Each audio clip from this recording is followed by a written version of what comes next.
Hey guys, this is John Zombro and I'm here with the Lifetime Body. I hope you're having an absolutely phenomenal day.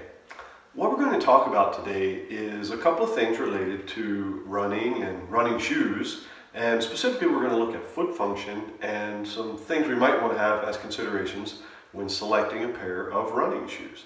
I've been working with runners for over 35 years in my roles as a physical therapist, a coach, and a trainer, and I've had the opportunity to learn and continue to learn a number of things about how our feet and bodies function, as well as how they interface with shoes or footwear. So that's what we're going to get into today. The first thing to talk about is really what we would call basic foot anatomy. So I have a skeletal model of a foot here, and I'm going to try to show it in different views, but it's a beautiful piece of architecture and machinery, and made up of 28 bones and multiple layers of muscles, including a number of extrinsic tendons which come down and wrap around support. We've got ligaments and many joints, and it's just an amazing piece of machinery, the human foot. When we are running, the foot does some very interesting things because it is both a very mobile structure and a very rigid structure, and that's where part of the magic lies when talking about foot anatomy or foot function.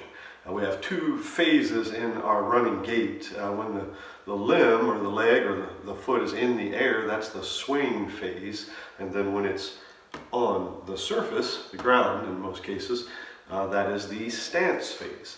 And that can be broken up several ways. First of all, there are a few differences in human locomotion between walking and jogging and running and all-out sprinting. And so I'm going to leave walking and sprinting off the table for the most part in this discussion and talk about how the foot behaves when we are running. So when we are running, we have an initial contact or strike of the foot onto the support surface, and ideally that would be a landing that's on the lateral midfoot or forefoot. We tend to function best when we have that initial contact occurring in that position. And then the foot undergoes what's known as pronation, and so the foot will roll inward a bit where the medial longitudinal arch and the heel will drop down and in. We will see the transverse metatarsal arch. A lot of people don't think of that as an arch, but it's indeed an arch. It will flatten slightly and the forefoot will splay. The toes will kind of go forward and outward. And all those things together are pronation. That's one way that we absorb shock as well as accommodate to that support surface. So it's an important adaptation process every stride cycle that we go through. That takes us to about what we call mid-stance, and that would make sense. So in most cases the foot is now flat on the ground and the tibia is fairly vertical, and then we're going to start re-engineering the foot into a rigid lever that we can push off from. And so what happens then is we begin to supinate, or in other words unpronate, or stiffen the foot back up by elevating the arches, and there's some mechanical properties there, and then we go through heel off. And as we do that, this model does not bend, but the toes would bend or extend in this case, and that creates tension across the plantar fascia. It functions as what's known as a windlass mechanism, helping to make the foot stiffer. And then we can go ahead and push off and go through our swing phase and then have the next stance phase occurring. So that's kind of a very brief overview. And what we're really talking about with foot function is we're trying to help runners understand that this is mechanics, or how we function mechanistically, as opposed to metabolically. You know, when you're doing an exercise to improve VO2 max, for example, you know, that's one side of training, but mechanics is very important and often overlooked. So when we're talking about these strike and stride mechanics, we want to really say, well, what is the ultimate goal? And the ultimate goal is for all of us to have natural, pain-free function in our feet and how they work. That is an interesting and oftentimes controversial topic, because really what we want to mimic is the barefoot state and how the foot functions. And you know, there's been a lot of confusion and controversy over the years with that opinion or view. And so if we go to take a look at some shoes, if we're asked some questions about shoes, one of the things that shoes do for us is they do provide protection for the foot. And where I live here in Montana, it's not quite spring, although we can tell it's on the way, but we're still having single-digit temperatures every morning, and some form of protection is nice to go out and run.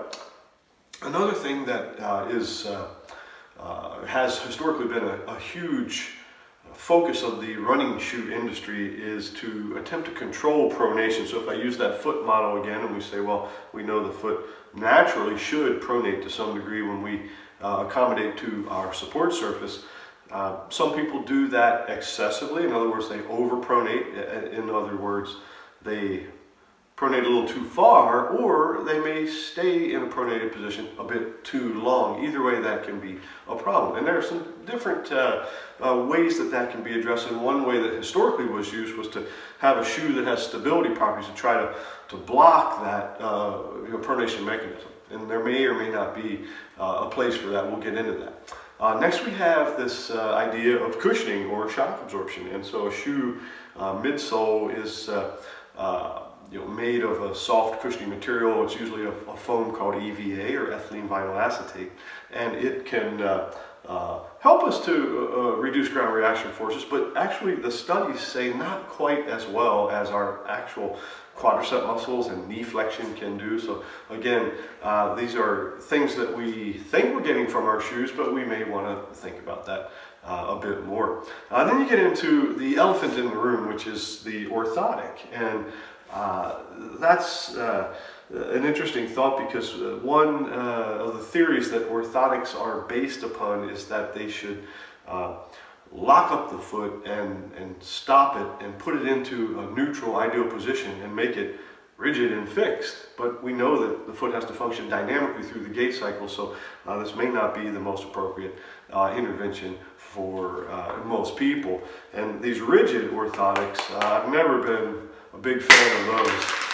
I think their time has come and gone. There are soft or semi-rigid or accommodative orthotics, and they can be made from cork or foam, various layerings of these things. And really, an orthotic is going to do three things. It's going to try to increase total contact to the foot, which then helps the shoe-ground interface to be more efficient. We may want to try, and I say may, to slightly decrease the rate and magnitude of pronation, but not necessarily limit it entirely. And then the third thing, maybe we want to contribute a small amount to shock attenuation. So that's really all an orthotic can offer us. And I think that they're best used temporarily to help someone who's generally recovering from injury. And then once we get healthy and functioning, we usually get better results by strengthening and doing proper gait training. So there's 2 cents or maybe 3 on orthotics. Now, we want to talk about what is natural form for a runner. Well, it turns out if you go out and run barefoot, you almost automatically have this natural form, and that's where you're landing with that midfoot to forefoot strike with a flexed and flexing knee under the forward hip, and it's really magic that it works so beautifully. That's our goal. So whenever we're wearing shoes, we want shoes that help to facilitate that, as opposed to limiting this natural foot function. I'm going to show you a few types of shoes, and then we'll just talk about a couple of things that you might want to look at when you're selecting your shoes this year. Let's see, first of all, we've got a sprint spike. And so, interestingly enough, this was the original minimalist shoe for 100 years before we thought we reinvented it somewhat recently. This one's a sprint spike. It's got no midsole. It's just got a hard bottom and a spike plate here for traction. And this is really designed for primarily running on the track at distances from 40 to 400 meters, let's say. Moving up the chain, we've got really a racing flat. This is kind of a spikeless flat, which could be used for track or cross country. Probably not in the mud. The traction is not too pronounced there. And these shoes have been around for a while as well. A lot of people use these for minimal shoes before that genre became popular.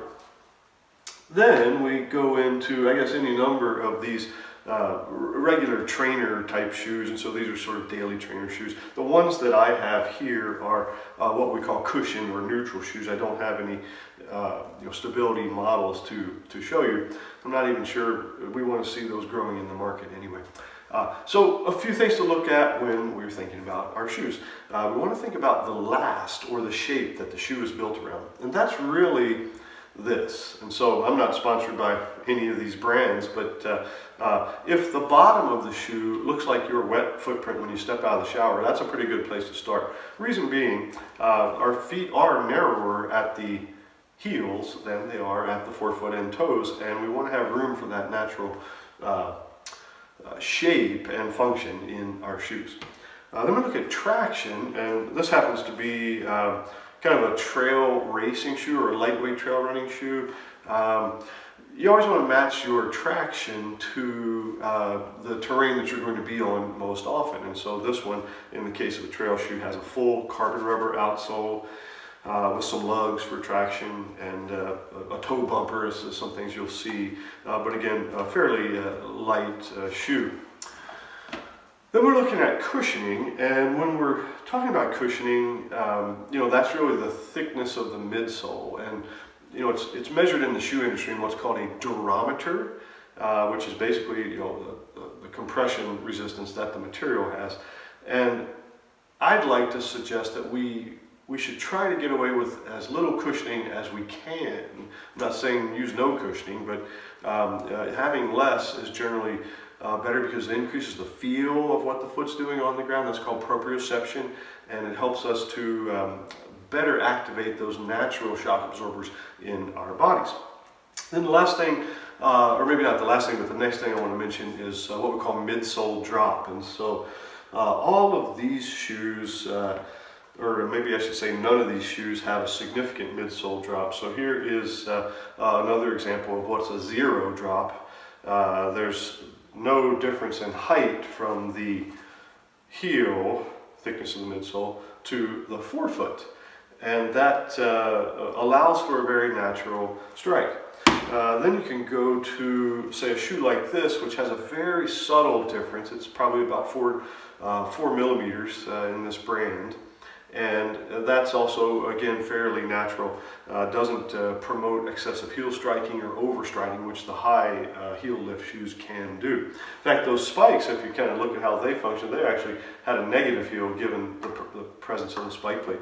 So that's kind of a midsole drop issue. Then we get into this neutral versus stability. So all of these are neutral cushion shoes that I have, or demonstrating here. A neutral shoe basically has no extra pronation control devices in it, so it won't have a rigid heel counter or a second density medial midsole or plastic reinforcements which try to capture and stop the foot from rolling in. Again, there's quite a bit of controversy on whether that actually works or not, but that's something that you're going to look for in a shoe, and I'd probably encourage you to progress through the neutral shoes before even considering a stability shoe. Then we've got that stiffness issue. So stiffness has a couple things. The shoe has a flexion point, sometimes in the shoe industry called a toe break, where the shoe bends. And so we want that to be, fairly free. There are some design or lasting methods when the shoes are put together, whether they have boards glued in or their cloth is stitched, that will control how flexible they are, and probably more is better, but you have to work up to it. And then also we've got torsional rigidity. So if you take your shoe and you twist it, that's going to allow for a lot of natural foot function. And anyone who's, say, been in shoes for a long time, very rigid shoes, and is trying to progress into more natural running, we want to do that gradually. I'm not suggesting you immediately go barefoot or to a minimalist shoe if you haven't been doing that. In fact, that's a great way to get injured. We don't want that. But again, keep in mind that we want to try to be moving towards less because it is more. When we're talking about shoes. And then lastly, we want to look at this toe box. And so we talked about the shoe should look like a foot. That's nice. And so we have that wide enough toe box. But also, we want the height to be there so that the toes can wiggle and be free and do their thing that they need to do. And so when you're sizing, you want to put a thumbnail have a thumbnail's distance between your big toe and the end of the shoe, and the ability just to spread and wiggle your toes a little bit. You'll be very happy if you do that. So eventually the goal, I think, for all of us is to restore that natural function in our feet and our gait, and one of the best ways to do that is to incorporate some barefoot running into your routine. This will strengthen and improve your form and allow you to perform at a higher level and have less injury risk. It may, however, require decreasing your mileage and increasing your cross training temporarily. And most runners don't want to hear that, but I assure you, if you do some of these things, as in doing some barefoot training, gradually working into less shoes, temporarily reducing mileage, as your body improves its mechanics, you'll then be able to do more of that metabolic training, the mileage and the interval workouts and the long runs, to get more fitness with less pain or injury or none. And this higher efficiency, higher performing running body that you'll have through addressing your feet will give you greater enjoyment and longevity. You'll be able to run for life. So thank you so much for allowing me to share these tips and suggestions with you. I do hope you got something out of this video. And if you're enjoying this content, please consider subscribing. Hit the notification icon so that you can get updates when I release new material weekly. And thank you so much. Have a wonderful day.